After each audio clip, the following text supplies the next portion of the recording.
Before refrigeration, ice cream was a handmade luxury. They placed the ingredients in a mixing bowl in a tub filled with ice and salt water. The salt helped the ice absorb heat, cooling the mixture below the freezing point. In the 1920s, commercial freezers made mass production possible, launching the ice cream industry.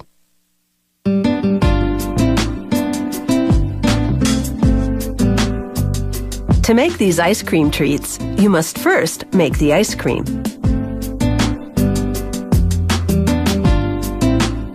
It all begins with fresh cream. The factory stores the cream in refrigerated silos set to a constant 4 degrees Celsius. The silos feed a high-speed mixer that blends it with the other ingredients. The main dry ingredients are powdered skim milk and plant-based stabilizers and emulsifiers. Stabilizers prevent the ice cream from crystallizing, and emulsifiers allow the mix to bond with air during the whipping process. The other ingredients are sugar and corn syrup. After about 3 minutes of mixing, a pumping system moves the mixture into large pasteurization tanks. The tanks keep the mixture at 72 degrees Celsius for half an hour, killing any bacteria and activating the stabilizers. Then the factory homogenizes the mixture, a process that breaks up the fat globules, giving the ice cream a smooth texture. They cool the mixture and add concentrated vanilla flavoring. Then they chill and whip everything for about 15 seconds. Whipping blends the mix with air, transforming it from a liquid to a soft solid.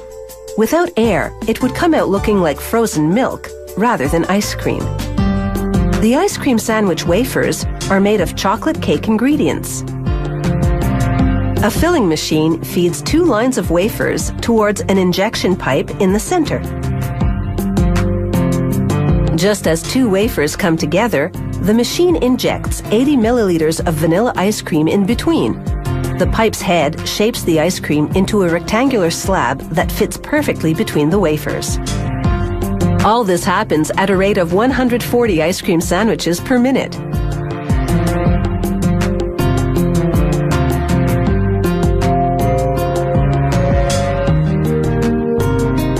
As the sandwiches move on to packaging, the filling is still ice cold from the freezing phase, so there's no threat of it melting. The packaging system raises each sandwich into a wrapper, then folds and tucks the ends. The next machine counts the sandwiches and inserts them in boxes.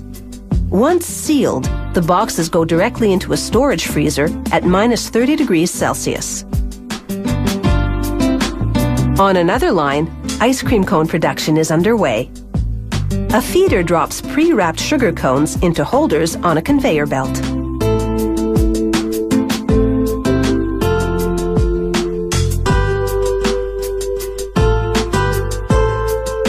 They first pass under sprayers that coat the inside with a chocolatey coating, which adds flavor and creates a barrier between the cone and ice cream, so the cone remains crispy until you eat it.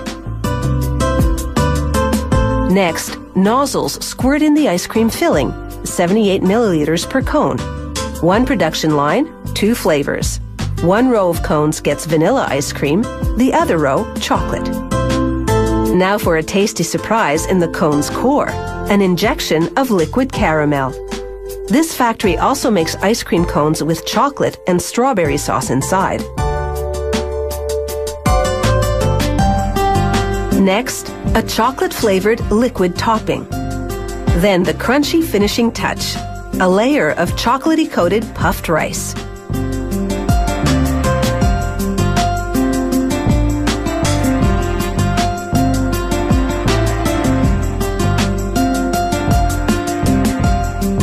Finally, the cones move under a lid dispenser. It applies a wax-coated paper lid to each one.